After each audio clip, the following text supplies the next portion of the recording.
Magandang umaga po, magandang tanghali, magandang hapon, magandang gabi mga kaantingero-antingera ko dyan. Ang video po na ito ay tungkol po dito sa ating mutya ng mais. At yan, kung titingnan po ninyo ay yan. Pero bago pa man po ang lahat, sana ay nasa mabuti kayong kalagayan. At syempre, huwag makakalimot magdasal sa mahal na Diyos.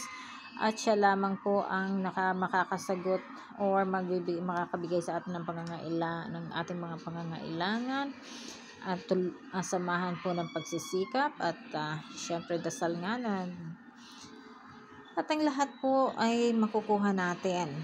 So, pero po samahan din naman natin ng mga positive energy tulad po ng mga mutya, spiritual na paniniwala ay lalong gagaan ang buhay natin. So anyway po, wag na po tayong paligoy-ligoy. Kung ang video po na ito ay para sa inyo, please continue. If not, scroll up or scroll down. So anyway po, ang topic po natin ngayon, ang isi-share ko po sa inyo ay mutya ng mais. At makikita po ninyo ang iba't ibang kulay niya. Napakaganda po. Ayan i-enlarge po natin siya mamaya. At ito po ay napakaganda na bahagi ng ating koleksyon na mutya. So ito po ay magandang gamit sa prosperity, magandang gamit sa pagtatanim, magandang gamit sa paglalakbay, magandang gamit sa negosyo, at magandang gamit sa panghalina po. Maganda talaga siya. So ito po ay, kung titingnan ninyo, ayan, i-enlarge ko po. So, yan po ang niya, totoo niya ang kulay. May blue, may pink, may pula, may purple po, may orange. Iyan, may itim. So, ito po ay mutya ng mais. So, yan po mga butil niya. So, medyo po may presyo ang pag accumulate ko nito. So magbibigay po ako nito isang piraso din lang po naman, kasi kung titingnan nga natin, ayan po kung titingnan natin, ang blue natin ay ang purple. Ilan lang ang purple natin? Ilan po ba ang purple natin na nakikita ninyo? So medyo may kamahalan din po naman ito. So,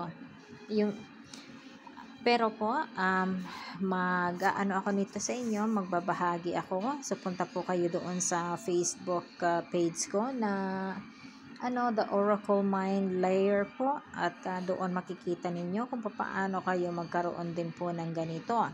Ang babayaran nga lang po ninyo ay yung shipping, bali kaya ang hinihingi ko lang po ay donasyon, kasi yun doon ko po aalisin ang shipping po, kasi mahal din po ang shipping natin.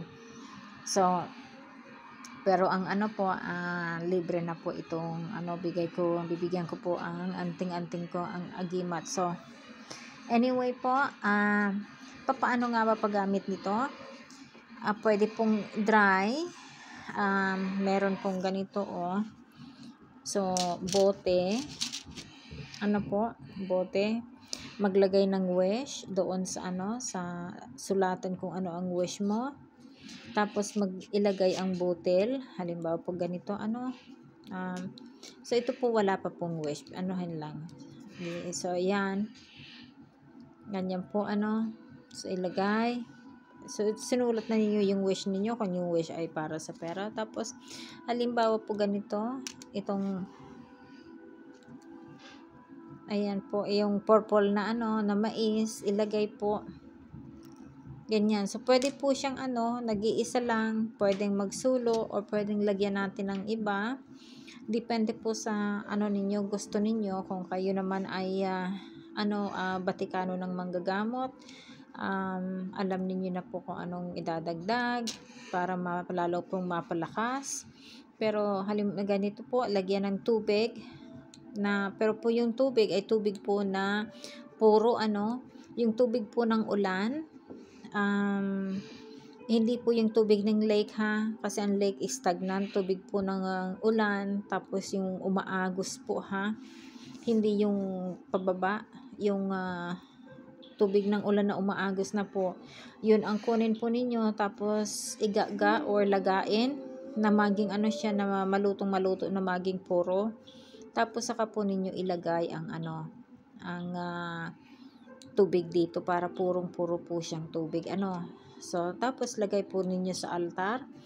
At ganun lang po, napakadali lang. Pero kung gagamitin naman po ninyo sa halimbawa sa kung pag-anoint, langis po ng niyog ay ilagay ninyo, yung puro po na langis ng niyog, at ilagay po sa altar para makatulong kung sa ano man na gagamitan ninyo.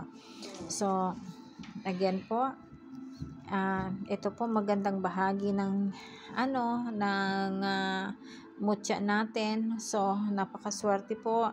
Ang ano man pong nakukuha ko, iniingatan ko po siya kasi minsan po, baka minsan hindi na rin ako makahanap ng iba. So, kaya po ganyan po. Masyadong mahalaga sa akin ang mga ganitong bagay. So, anyway po, maraming salamat. Bye for now.